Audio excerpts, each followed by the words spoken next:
Es despiadado, resuelto, letal y uno de los mejores tácticos militares que el mundo haya conocido. Un brillante estratega cuyas tropas desean matar y morir por él. Todo por la gloria de Grecia. Es Alejandro Magno. En el siglo IV a.C., Alejandro gobierna más de la mitad del mundo conocido. Pero eso no es suficiente para él. Quiere más. Ansioso por expandir su imperio, Alejandro desea conquistar un nuevo territorio, la India.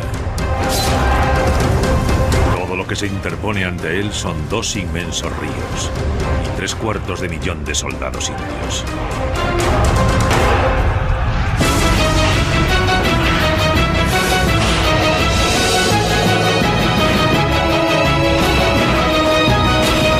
Batallas legendarias.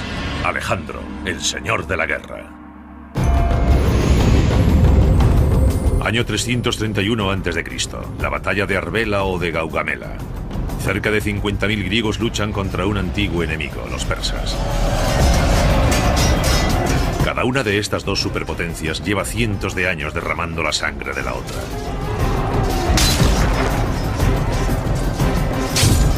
Los griegos se enfrentan a un enemigo que los dobla en número. Pero en ese día de octubre salen victoriosos. Y cambian el curso de la historia.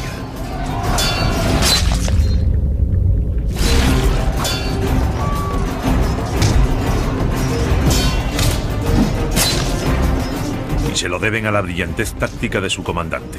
Alejandro Magno tiene entonces 25 años. Ha llegado su momento. Realmente Alejandro tiene un carisma increíble. Es guapo y con un físico fuerte y musculoso. Es muy carismático y sus soldados prácticamente lo adoran. En menos de 5 años había conseguido llevar a cabo un importante plan estratégico: la invasión y la destrucción del imperio persa.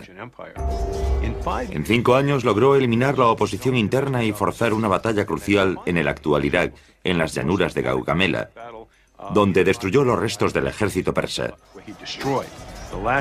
Por derecho de conquista, se convirtió en el emperador de toda Persia. Hay quien cree que Alejandro está predestinado a alcanzar la grandeza por su estirpe, que la familia de su padre desciende de Hércules y la de su madre de Aquiles. El imperio de Alejandro se extiende ahora desde Grecia hasta Egipto, hasta el actual Afganistán, uno de los mayores de toda la historia. Pero la sed de Alejandro de poder y gloria es insaciable. 5 años después de derrotar a los persas, Alejandro está listo para enfrentarse a un nuevo oponente. Marcha con 32.000 experimentados soldados a lo largo de las orillas del río Indo, listo para su próxima conquista, la India. Alejandro ha estado muy ocupado los últimos 8 años. Ni siquiera tiene 30 años. Y ya es el emperador de Persia tras derrotar al poderoso imperio en una campaña muy sangrienta. Es el faraón de Egipto. Allí ni siquiera tuvo que combatir. Se rindieron ante él. Y ahora tiene su mirada puesta en la India. Desde una perspectiva geográfica y táctica, el problema para llegar a la India es cruzar 2 grandes ríos, el Indo y el Hidaspes.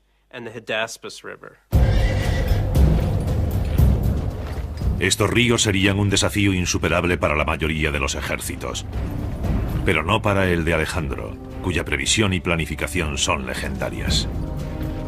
Con 2 años de antelación ordena que viajen fabricantes de barcos desde las costas de Siria para construir las naves que permitirán a sus tropas cruzar el río Indo. Cuando Alejandro logre cruzar el Indo, deberá enfrentarse al rey Ambi, gobernante de Taxila. Taxila es la capital de Panjab, un país situado entre los ríos Indo e Hidaspes. Ambi tiene 2 opciones. Una es luchar, ver su ciudad aniquilada y probablemente ser ahorcado. Alejandro solía aplicar a sus enemigos muertes lentas, públicas y dolorosas como castigo ejemplar. La otra opción es colaborar, salvar su ciudad y tal vez incluso conservar su trono. Ambi decide evitar la confrontación.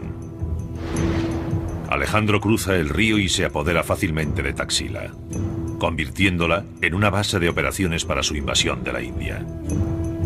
El siguiente obstáculo es alcanzar y cruzar el segundo río, el Hidaspes. Está a 160 kilómetros de distancia, pero Alejandro lo tiene todo previsto. Su ejército no puede transportar barcos enteros 160 kilómetros por la India hasta el Hidaspes, así que los desmontan y los transportan por partes. Eran una especie de embarcaciones plegables que permitían construir la estructura y transportar sus partes por separado. Así que cuando querían cruzar un río podían ensamblarlas un par de días antes. Alejandro tarda 2 meses en llegar al río Hidaspes. Su leal y fiel ejército se compone de 23.000 soldados de infantería y 9.000 de caballería. Muchos han combatido con Alejandro desde el principio, seducidos por su personalidad y sus sueños de gloria. Luchaban por el honor y la gloria individual. Todos sus mitos eran grandes guerreros como Agamenón, Aquiles, Hércules. Todos son grandes guerreros. Consiguen cualquier cosa porque lo son. Creo que para Alejandro ser un héroe, ser un guerrero profesional, siempre en busca de más y más gloria, se convirtió psicológicamente en una forma de vida. En la otra orilla del río Hidaspes espera a Alejandro un adversario igualmente orgulloso y valiente, el rey indio Poros de Paura. Poros desciende de una larga estirpe de reyes guerreros. Mide más de 1,80 m, un gigante para aquel siglo IV a.C. Como es su costumbre, Alejandro intenta primero una conquista diplomática. Invita a Poros a reunirse con él para, básicamente, ofrecerle la oportunidad de evitar males mayores si le rinde tributo y entrega su trono pacíficamente. Poros no solo se niega a rendirse, sino que desafía al legendario Alejandro Magno a luchar. Le dice, sí, nos encontraremos, pero en el campo de batalla. Poros está dispuesto a defender su reino a cualquier precio. Tiene bajo su mando unos 30.000 soldados de infantería, 2.000 de caballería y 300 carros. Pero además tiene algo que ni Alejandro ni los griegos han visto jamás. Dispone de 200 elefantes de guerra, listos para el combate.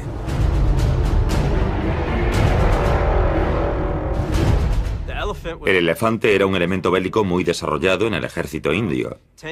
Se necesitaban 10 años para adiestrar a un elefante y estaban muy bien entrenados. Respondían a sus nombres a toques de silbato y combatían. Intentemos imaginar la situación. Poros está en la orilla este del río Hidaspes, dispuesto a impedir que Alejandro lo cruce. En la orilla oeste se encuentra el ejército de Alejandro, y entre ambos fluye un río bastante ancho, bastante profundo y bastante rápido, el Hidaspes. Alejandro se enfrenta a un gran desafío: lograr que su ejército de 32.000 hombres cruce el río embravecido sin perder el crucial factor sorpresa. Si se limita a cruzar justo delante de Poros, sus soldados serán blancos fáciles. El ejército indio los eliminará fácilmente uno a uno con sus flechas en medio de la corriente o al intentar llegar a la otra orilla. Alejandro necesita un plan táctico y pone en marcha una increíble partida del juego del gato y el ratón. En caso de duda hay que engañar y fingir. Comienza con el simple hecho de encargar suministros logísticos de grano. Comienzan a llegar envíos de cereales y lo hace por una razón psicológica. Estamos a finales de primavera o comienzos de verano. La conclusión es que no tiene intención de cruzar por ahora, sino hacerlo cuando la corriente y la profundidad del río sean menores. Poros está convencido de que no cruzarán hasta la siguiente estación, y Alejandro moviliza a sus hombres. En la segunda etapa del engaño, movilizó parte de su ejército, sobre todo la caballería, pero también algo de infantería, y ordenó que marchasen por la orilla, corriente arriba, corriente abajo, arriba y abajo. En un principio eso haría pensar a Poros que estaba buscando un lugar para cruzar, Quizás sea para utilizarlo en un futuro, pero está buscando un lugar para cruzar. Muy bien, averiguaré por dónde va a cruzar y desplegaré mis tropas contra él. Así que Poros y su ejército comienzan a seguir a Alejandro por la orilla opuesta. Poros sigue los movimientos de las tropas griegas con todo su ejército. Esto pudo prolongarse una semana o dos y Alejandro siempre regresaba al campamento, por lo que Poros piensa, esto no tiene sentido. Aunque esté buscando un lugar para cruzar, no hay necesidad de que haga marchar a todo mi ejército arriba y abajo por la orilla. Y lo que hace es establecer vigías en su orilla del río.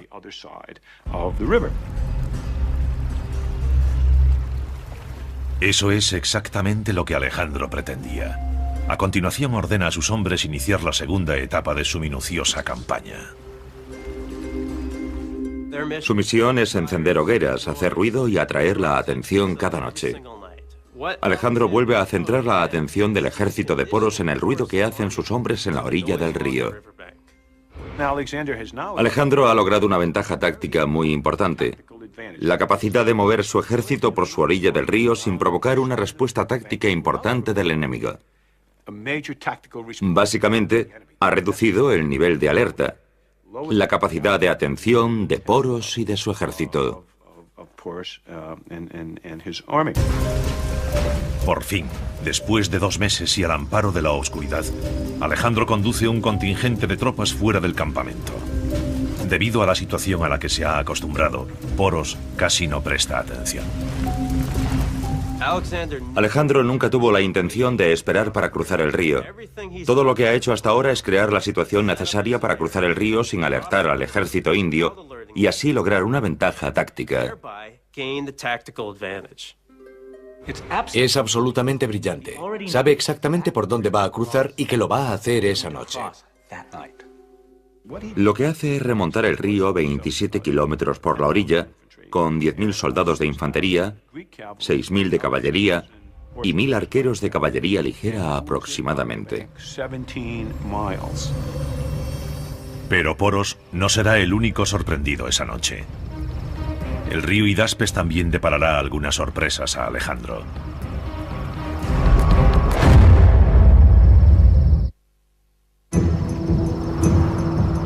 Año 326 a.C. Es medianoche, y Alejandro Magno está a punto de conducir a unos 20.000 soldados a través de un río embravecido en la India. Lleva 2 meses preparando esta sorpresa. Horas antes, Alejandro había llevado a su tropa a 27 kilómetros de su campamento principal, remontando el Hidaspes. Por ahí es por donde cruzarán. El ejército de Alejandro es una máquina de guerra bien engrasada y experimentada. Llevan buena parte de una década mejorando y actualizándose con cada campaña. 3 años antes se enfrentaron a uno de sus mayores desafíos contra los nómadas de Asia Central. La batalla se desarrolló cerca de Bactria y Sogdiana, los actuales Afganistán y Pakistán, las provincias más orientales del imperio de Alejandro.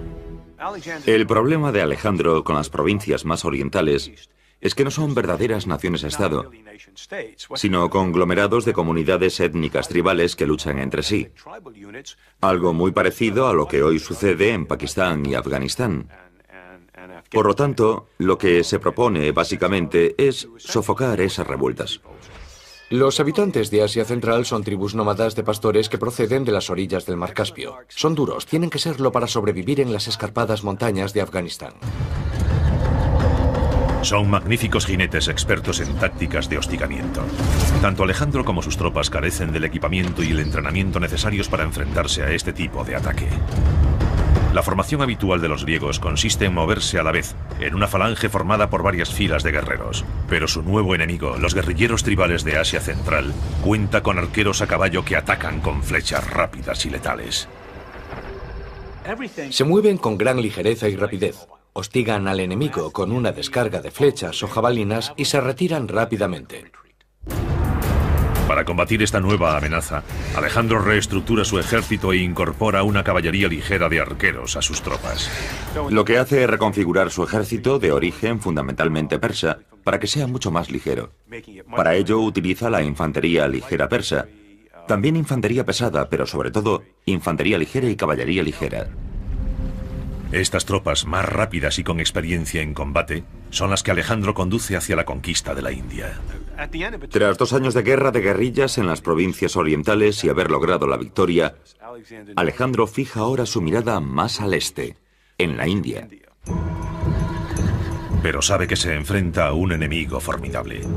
El historial del ejército del rey Poros es largo y sangriento. La India se compone en esa época de 16 reinos regionales, cada uno en constante lucha con los demás por el dominio. La guerra era la situación más habitual. Tan pronto como un rey llegaba al poder, comenzaba a atacar a sus vecinos. La India tenía una tradición bélica de más de 1000 años, que se remontaba a la llegada de las tribus arias de Eurasia Central. Fue una de las mayores migraciones de la historia. Para hacernos una idea del aspecto de aquellas personas, podemos encender el televisor y ver a las tribus afganas. La población de esa región montañosa del norte no ha sufrido modificaciones genéticas desde el siglo XVIII. Ese es el aspecto que tenían los arios. Era un pueblo alto, moreno, con barba y de ojos oscuros que tenía caballos y carros, por lo que no tardó en conquistar la India. Los expertos siguen discutiendo muchos aspectos de los arios. Sabemos que eran feroces guerreros y que introdujeron el caballo y el carro en el subcontinente indio. Los carros aportan movilidad y velocidad en el campo de batalla y permiten a los arios conquistar la mayor parte del subcontinente. También sabemos que durante un milenio tras la invasión aria, la India fue gobernada por guerreros cuyas tribus estaban constantemente en guerra unas con otras.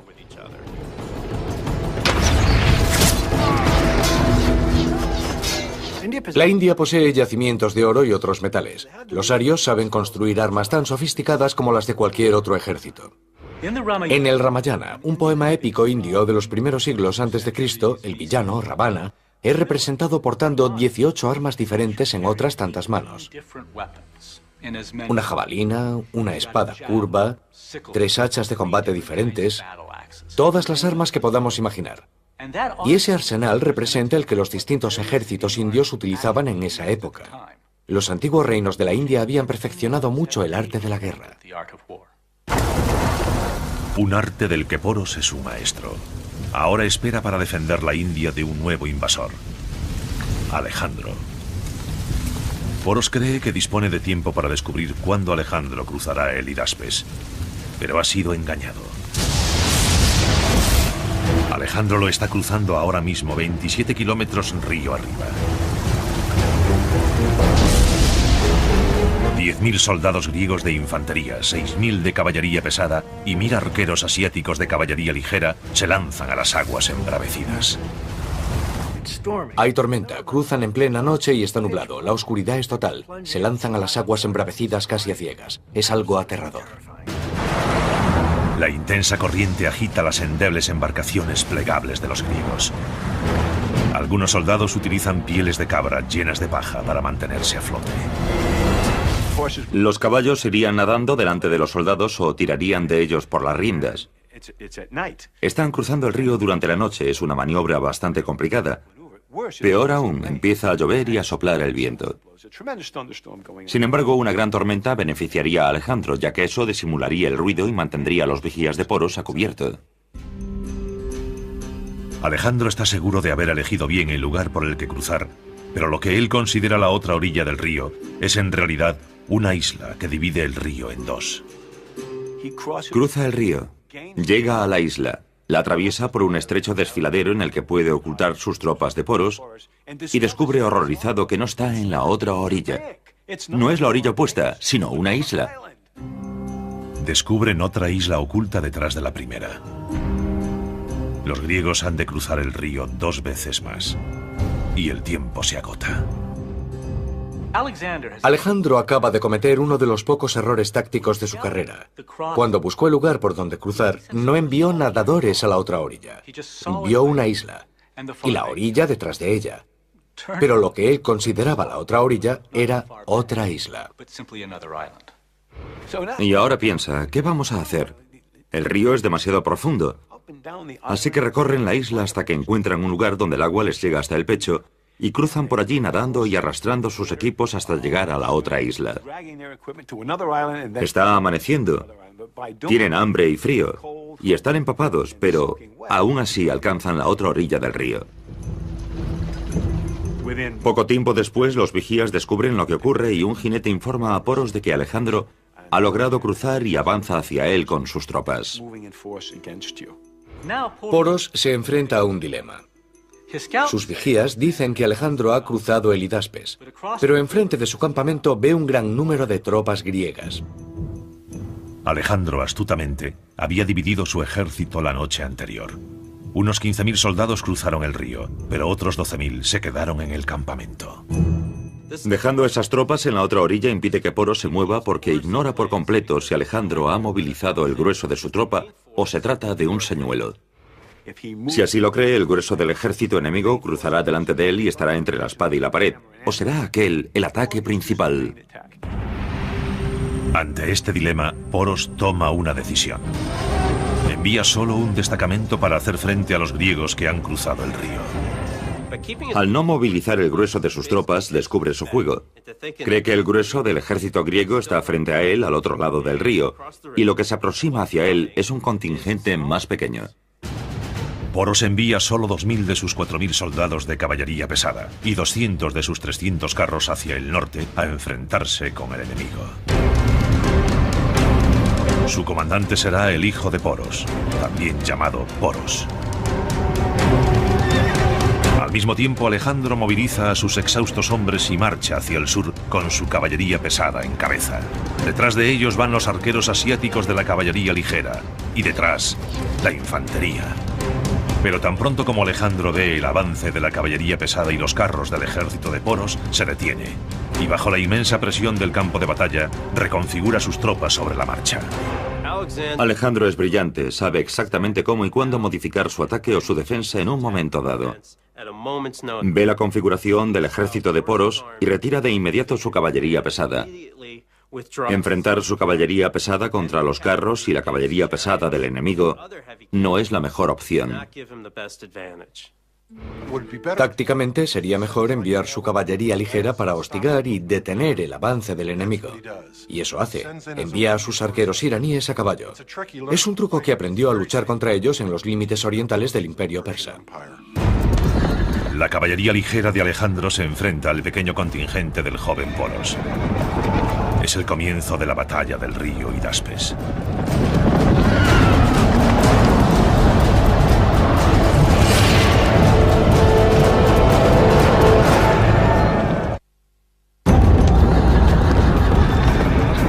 Año 336 a.C. La batalla del río Hidaspes, una de las más brutales de la historia, ha comenzado. La infantería ligera de Alejandro Magno intenta impedir con sus flechas el avance de los soldados indios. Los arqueros griegos utilizan un arco compuesto muy sofisticado. Está hecho de cuerno y tendones de las patas de ciervos o antílopes salvajes. El modus operandi de los arqueros a caballo de Alejandro es atacar y huir. Atacar y huir, no llevan armadura. Como no se acercan lo suficiente al enemigo, no la necesitan, ya que no hay arqueros entre los indios. Protegen sus cabezas con gruesos turbantes de algodón y sus torsos con una armadura acolchada, sorprendentemente resistente. Probablemente era como un chaleco antibalas, compuesto quizá de 2 capas de algodón o incluso lana. Entre esas 2 capas habría algodón sin procesar. Lo crean o no, las fibras de algodón en ramas sin procesar bastan para parar una flecha. Los arqueros a caballo de Alejandro detienen a las tropas indias y las inmovilizan. Su objetivo es restar fuerzas al ataque de la caballería india e impedir que se disperse. Y eso es exactamente lo que ocurre. Han impedido que se disperse y permanece casi inmóvil. Alejandro moviliza entonces sus escuadrones de caballería pesada griega, que se abalanzan sobre la inmóvil caballería india.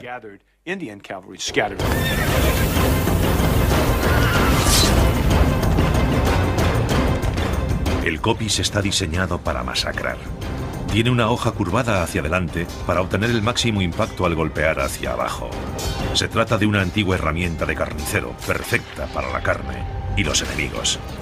Los carros de arqueros indios lanzan un torrente de flechas contra la infantería de Alejandro. Pero un pequeño escudo de madera cubierto de bronce protege a la infantería griega.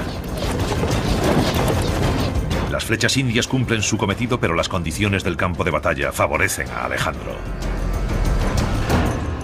La lluvia de la noche anterior ha convertido el campo de batalla en un barrizal.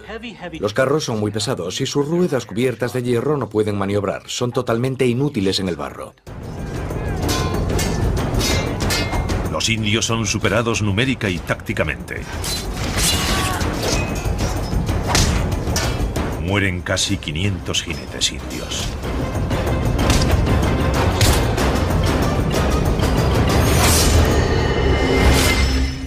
Según parece, los carros no llegaron a entrar en combate, o si lo hicieron, fueron totalmente ineficaces, sobre todo porque la caballería podía maniobrar más fácilmente. El joven Poros es uno de los caídos.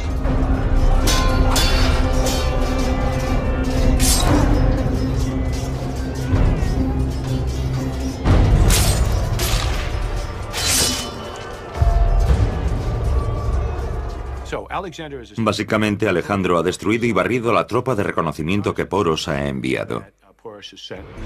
Los supervivientes se retiran al campamento de Poros. Le comunican que su hijo está muerto, que sin duda es Alejandro quien dirige el grueso de su ejército y que se dirige al lugar donde están. Poros comprende que el objetivo del contingente griego de la otra orilla del río no es otro que mantenerlo en ese lugar. Poros sigue sufriendo la amenaza de un ataque a través del río, así que deja allí un contingente importante como retaguardia para hacer frente a ese posible ataque. Hace salir al resto de su ejército del campamento y lo dirige río arriba al encuentro de Alejandro. Unas 3 horas más tarde se detiene en un campo de batalla favorable.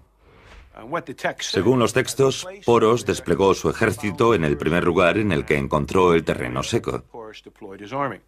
¿Por qué lo haría? Por 2 razones. La primera porque tenía 200 carros a su disposición. La segunda son los elefantes, que son pesados y no sirven de nada si resbalan continuamente. Poros posiciona su ejército. Pocos kilómetros al norte, Alejandro refuerza el suyo. Antes de cruzar el Hidaspes, además de dividir su ejército, había situado refuerzos a mitad de camino entre su campamento principal y el lugar por el que cruzaría el río. Por lo tanto, durante la noche no había dividido su ejército en 2 contingentes, sino en 3. Y estos refuerzos, unos 4.500 soldados de infantería y 3.000 de caballería, son tropas frescas. Han dormido algo, han recorrido la mitad de la distancia que el grupo de Alejandro y todavía no han entrado en combate. Los refuerzos cruzan el río y se unen al contingente de Alejandro. Alejandro está ahora al frente de unos 8.000 soldados de caballería y aproximadamente 15 o 16.000 soldados de infantería. Pero los hombres de Alejandro están demasiado dispersos. La caballería va delante y la exhausta infantería la sigue con varias horas de retraso. A medida que Alejandro se acerca al campo de batalla, ve a Poros, y dada la situación, se ve obligado a retrasar la batalla. Y lo hace ordenando avanzar a sus arqueros iraníes a caballo, que comienzan a hacer pasadas ante el enemigo lanzando flechas.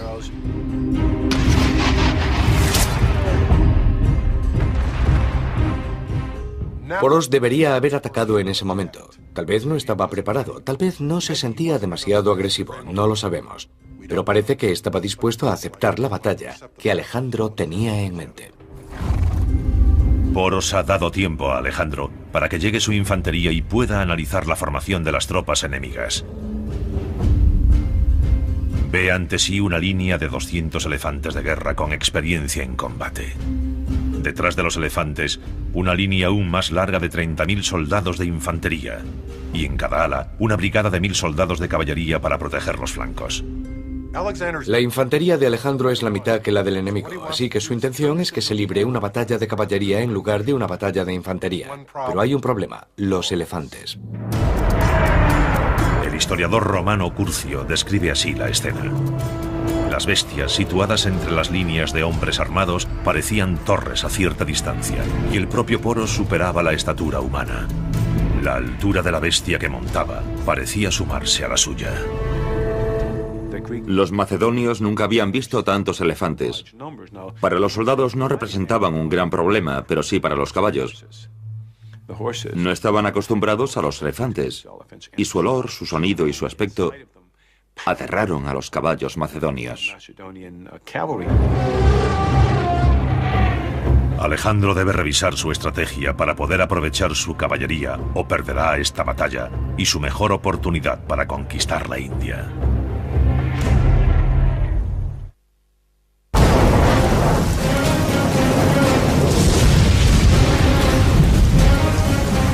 Alejandro ha pasado una dura noche cruzando el río Hidaspes.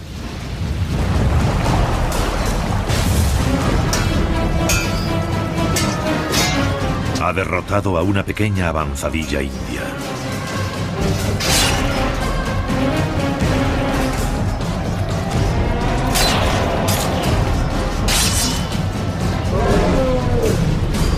Y ahora está a punto de lanzar su ataque contra el grueso del ejército indio.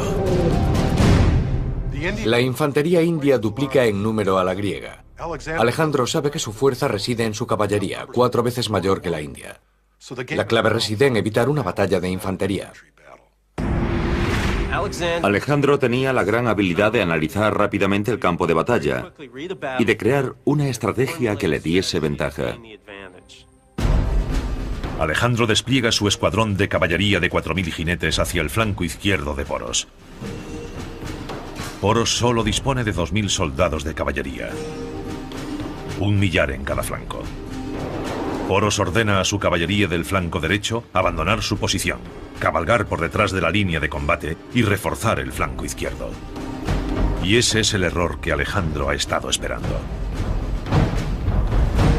Ordena que Coeno, uno de sus comandantes y 2.000 de sus soldados de caballería que se dirigían hacia el flanco izquierdo de Poros, cambien de dirección y ataquen el indefenso flanco derecho. Los 2.000 jinetes llegan al flanco derecho, donde no hay nadie con quien luchar. Giran a la derecha y cabalgan hasta situarse tras las posiciones de los indios. Es una situación extraña que se debe a la brillantez táctica de Alejandro. Coeno y los 2.000 soldados de caballería se sitúan detrás de las líneas indias, y Alejandro ordena a sus arqueros a caballo que descarguen sus mortíferas flechas sobre la caballería india una y otra vez. Entonces, Alejandro ordena a su brigada de élite de 2.000 jinetes que superen a galope tendido por la derecha el flanco izquierdo de Poros. Poros hizo lo que cualquier comandante habría hecho. Intenta desplegar su flanco izquierdo. Ordena a su flanco izquierdo que cambie su posición hacia la izquierda, lo que implica abandonar sus posiciones. Forman una columna de marcha y comienzan a moverse hacia la izquierda para evitar ser superados. A medida que los indios comienzan a marchar hacia la izquierda, y con Coeno también en movimiento, Alejandro vuelve a cambiar de dirección. En lugar de rodear el flanco izquierdo de Poros, ordena un movimiento hacia el interior y logra aislar el ala izquierda del grueso del ejército enemigo. Al mismo tiempo, Coeno, que ha rodeado todo el campo de batalla, llega a lo que llamamos Schwerpunkt, el punto decisivo de la batalla, y ataca el flanco izquierdo del ejército de Poros. La situación de Poros es exactamente la que Alejandro quería. Su ala izquierda está destrozada y su caballería destruida. Alejandro siempre parece alcanzar en cada batalla un punto crucial en el que cambiar la táctica. Un punto crucial en el que, en lugar de dirigirse hacia el exterior, lo hace hacia el interior.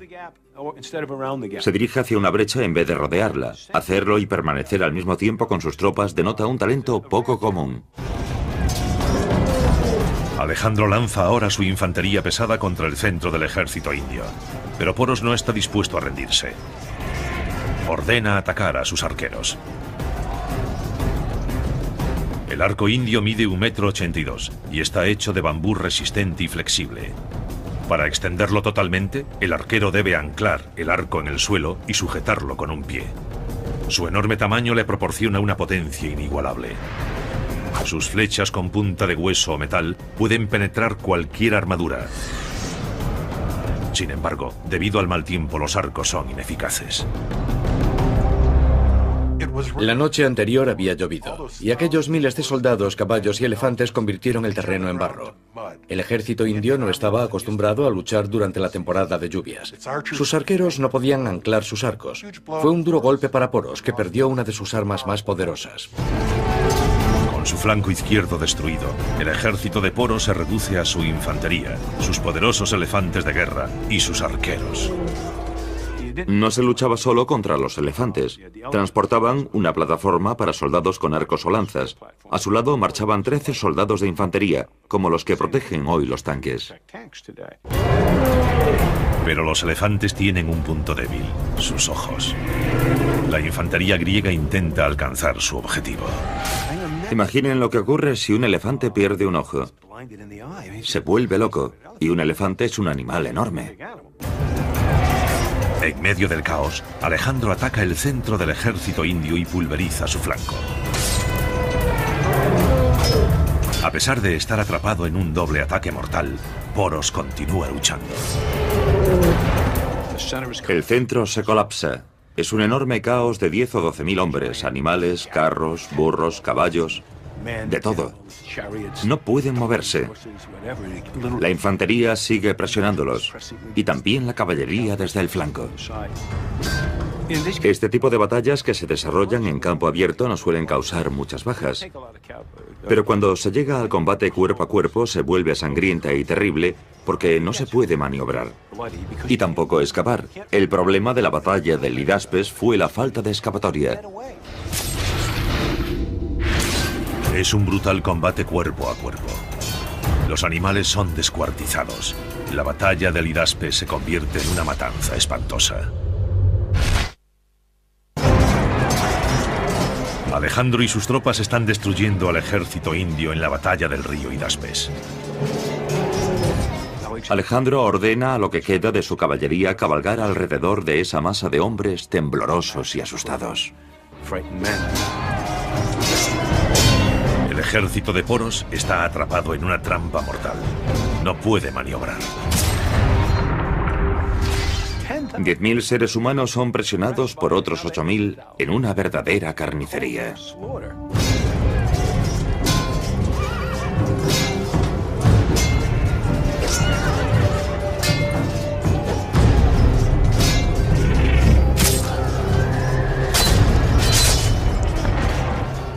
Los gritos de los animales, el ruido de un elefante herido, el relincho de dolor de un caballo. Pensemos que si un caballo resbalaba o caía herido, o un soldado caía, y recordemos que no usaban sillas de montar, morían aplastados.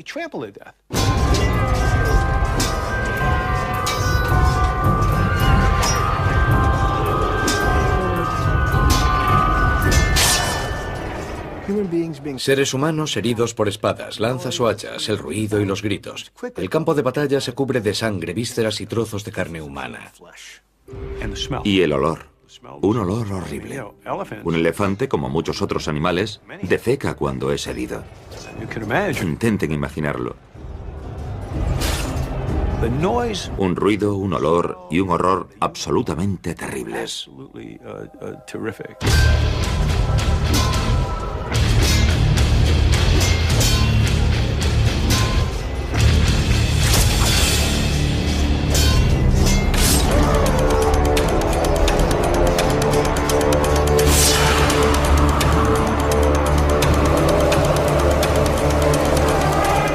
Unas 7 horas después del comienzo de la batalla, el ejército de Poros ha sido prácticamente destruido. Pero Poros sobrevive. El ejército de Poros no ha sido destruido por completo, pero probablemente ha perdido unas 3/4 partes. Él mismo sigue luchando malherido. Alejandro admira la valentía de Poros y su determinación por seguir luchando pese a una derrota segura. Alejandro ve en Poros un espíritu afín. No quiere matar a un guerrero que ha llegado a respetar, así que envía a un mensajero para ofrecerle un encuentro. El historiador griego Arriano recoge aquella conversación. Alejandro fue el primero en hablar y dijo: ¿Cómo debo tratarte? Trátame como a un rey, fue la célebre respuesta de Poros. Alejandro queda tan impresionado por la dignidad y el porte de Poros que le permite seguir siendo rey y conservar sus territorios y sus súbditos. No hay ninguna duda de que Alejandro demuestra una gran brillantez táctica en la batalla del río Hidaspes. Sin duda sabe analizar un campo de batalla. Tiene lo que Napoleón denominó coup d'oeil, un golpe de vista. Observando el terreno y la disposición de las tropas, es capaz de elaborar rápidamente, en este caso, un plan táctico que le sea favorable. Con su victoria en el Hidaspes, Alejandro Magno ha dado su primer paso tras la frontera india. Pero también será el último. A medida que se adentra más en la India, varios estados dejan a un lado sus disputas y se unen contra el invasor.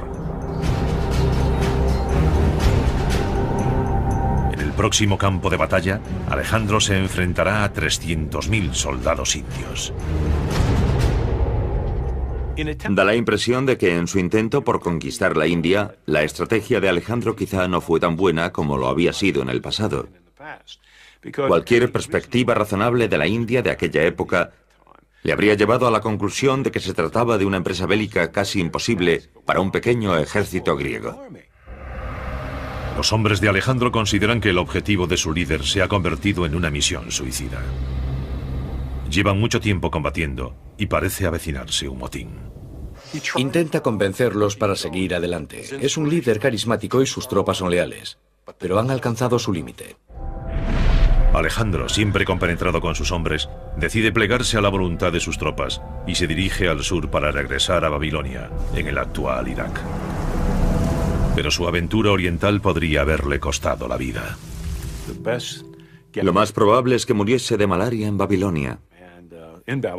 Según los textos, también había sido nombrado faraón y su cuerpo fue enviado a Egipto, donde fue embalsamado y puesto en un ataúd de cristal.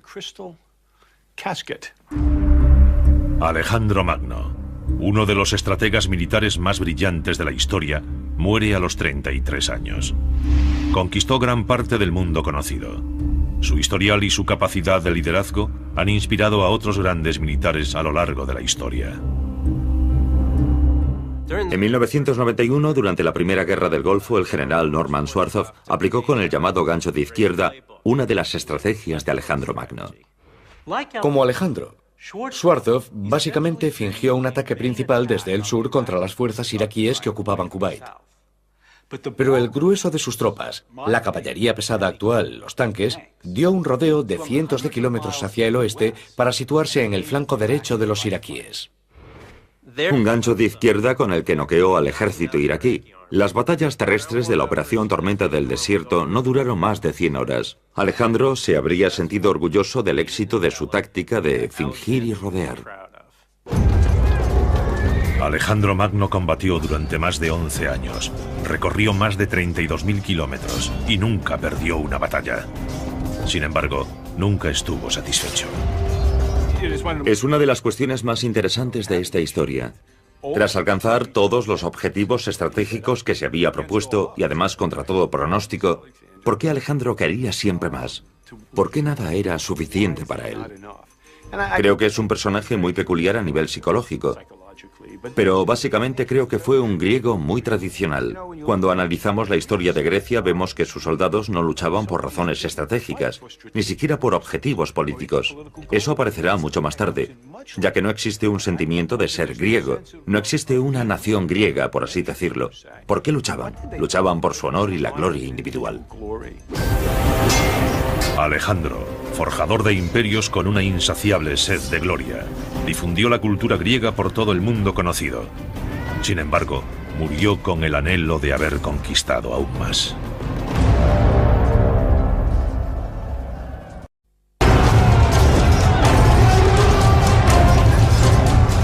Es despiadado, resuelto, letal.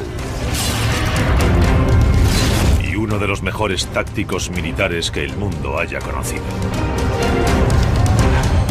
Un brillante estratega cuyas tropas desean matar y morir por él.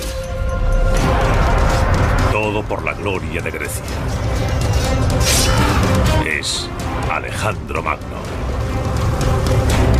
En el siglo IV a.C., Alejandro gobierna más de la mitad del mundo conocido. Pero eso no es suficiente para él. Quiere más. Ansioso por expandir su imperio, Alejandro desea conquistar un nuevo territorio, la India. Todo lo que se interpone ante él son 2 inmensos ríos y 750.000 de soldados indios.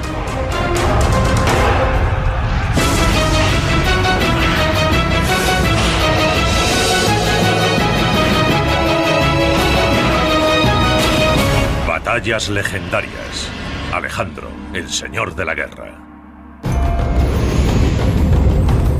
Año 331 a.C., la batalla de Arbela o de Gaugamela. Cerca de 50.000 griegos luchan contra un antiguo enemigo, los persas. Cada una de estas 2 superpotencias lleva cientos de años derramando la sangre de la otra.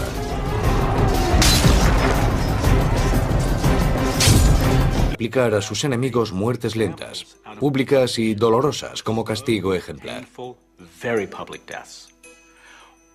La otra opción es colaborar, salvar su ciudad y tal vez incluso conservar su trono. Ambi decide evitar la confrontación. Alejandro cruza el río y se apodera fácilmente de Taxila, convirtiéndola en una base de operaciones para su invasión de la India. El siguiente obstáculo es alcanzar y cruzar el segundo río, el Hidaspes. Está a 160 kilómetros de distancia, pero Alejandro lo tiene todo previsto. Su ejército no puede transportar barcos enteros 160 kilómetros por la India hasta el Hidaspes, así que los desmontan y los transportan por partes. Eran una especie de embarcaciones plegables que permitían construir la estructura y transportar sus partes por separado. Así que cuando querían cruzar un río, podían ensamblarlas un par de días antes. Alejandro tarda 2 meses en llegar al río Hidaspes. Su leal y fiel ejército se compone de 23.000 soldados de infantería y 9.000 de caballería. Muchos han combatido con Alejandro desde el principio, seducidos por su personalidad y sus sueños de gloria. Luchaban por el honor y la gloria individual. Todos sus mitos eran grandes guerreros como Agamenón, Aquiles, Hércules. Todos son grandes guerreros. Consiguen cualquier cosa porque lo son. Creo que para Alejandro ser un héroe, ser un guerrero profesional, siempre en busca de más y más gloria, se convirtió psicológicamente en una forma de vida. En la otra orilla del río Hidaspes espera a Alejandro un adversario igualmente orgulloso y valiente, el rey indio Poros de Paura. Poros desciende de una larga estirpe de reyes guerreros. Mide más de 1,80 m, un gigante para aquel siglo IV a.C. Como es su costumbre, Alejandro intenta primero una conquista diplomática. Invita a Poros a reunirse con él para, básicamente, ofrecerle la oportunidad de evitar males mayores si le rinde tributo y entrega su trono pacíficamente. Poros no solo se niega a rendirse, sino que desafía al legendario Alejandro Magno a luchar. Le dice, sí, nos encontraremos, pero en el campo de batalla. Poros está dispuesto a defender su reino a cualquier precio. Tiene bajo su mando unos 30.000 soldados de infantería, 2.000 de caballería y 300 carros. Pero además tiene algo que ni Alejandro ni los griegos han visto jamás. Dispone de 200 elefantes de guerra, listos para el combate.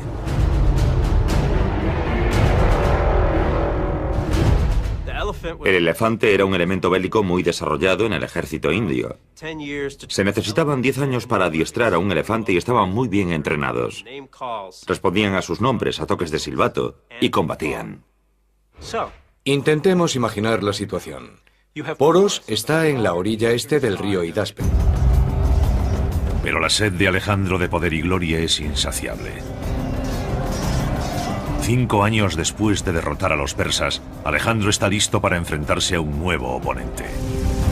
Marcha con 32.000 experimentados soldados a lo largo de las orillas del río Indo, listo para su próxima conquista, la India. Alejandro ha estado muy ocupado los últimos 8 años. Ni siquiera tiene 30 años. Y ya es el emperador de Persia tras derrotar al poderoso imperio en una campaña muy sangrienta. Es el faraón de Egipto. Allí ni siquiera tuvo que combatir. Se rindieron ante él. Y ahora tiene su mirada puesta en la India. Desde una perspectiva geográfica y táctica, el problema para llegar a la India es cruzar dos grandes ríos, el Indo y el Hidaspes. Estos ríos serían un desafío insuperable para la mayoría de los ejércitos. Pero no para el de Alejandro, cuya previsión y planificación son legendarias. Con 2 años de antelación ordena que viajen fabricantes de barcos desde las costas de Siria para construir las naves que permitirán a sus tropas cruzar el río Indo. Cuando Alejandro logre cruzar el Indo, deberá enfrentarse al rey Ambi, gobernante de Taxila. Taxila es la capital de Panjab, un país situado entre los ríos Indo e Hidaspes. Ambi tiene 2 opciones. Una es luchar, ver su ciudad aniquilada y probablemente ser ahorcado. Alejandro solía... Los griegos se enfrentan a un enemigo que los dobla en número. Pero en ese día de octubre salen victoriosos. Y cambian el curso de la historia.